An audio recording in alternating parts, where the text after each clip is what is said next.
কিছু কিছু জায়গা আছে যেখানে অনেকবার করে গেলেও আপনার আবার সেখানে যেতে মন চাইবে। এমনই একটা জায়গায় যেখানে বহুবার গিয়েছি, তারপরেও মনে হয় সব নতুন দেখছি।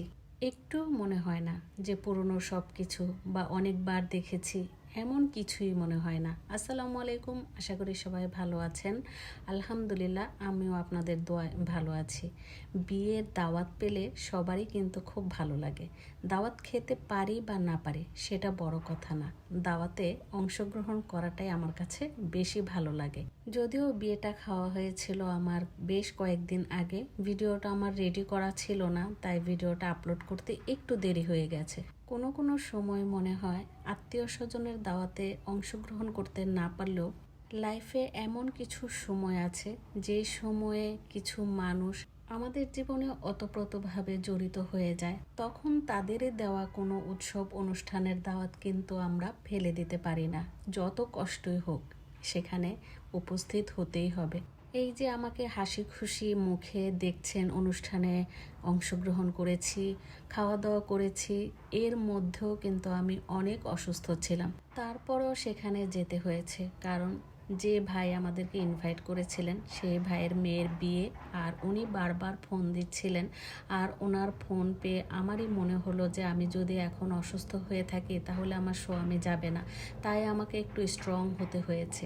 কিছু কিছু ক্ষেত্র আছে বা কিছু কিছু সময় আছে যখন স্বামীর দিকটাও দেখতে হয় বা অন্যজনের দিকটাও দেখতে হয়।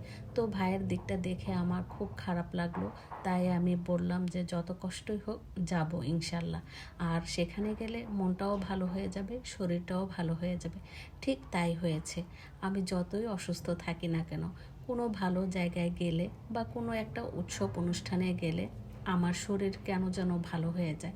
মানে অসুস্থটা আমি বুঝাতে দেই না, সেটা আমার স্বামীকে হোক বা বাহিরের মানুষজনও কিন্তু দেখে বুঝবে না যে আমি অসুস্থ ছিলাম। অনুষ্ঠানটি হয়েছিল Gazipur BOF golf club convention সেন্টারে।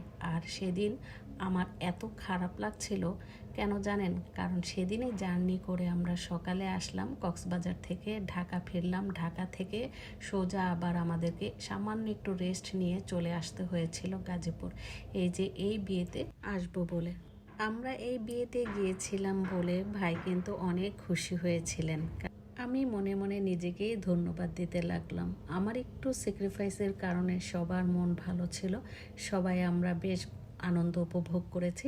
তো যাই হোক, এই ছিল আমার ছোট্ট একটি রেগুলার ব্লগ। আশা করি সবার ভালো লাগবে। যদি ভালো লেগে থাকে লাইক কমেন্ট শেয়ার করে পাশে থাকবেন। আপনাদের সবার কাছ থেকে বিদায় নিচ্ছি। আল্লাহ হাফেজ সবাইকে।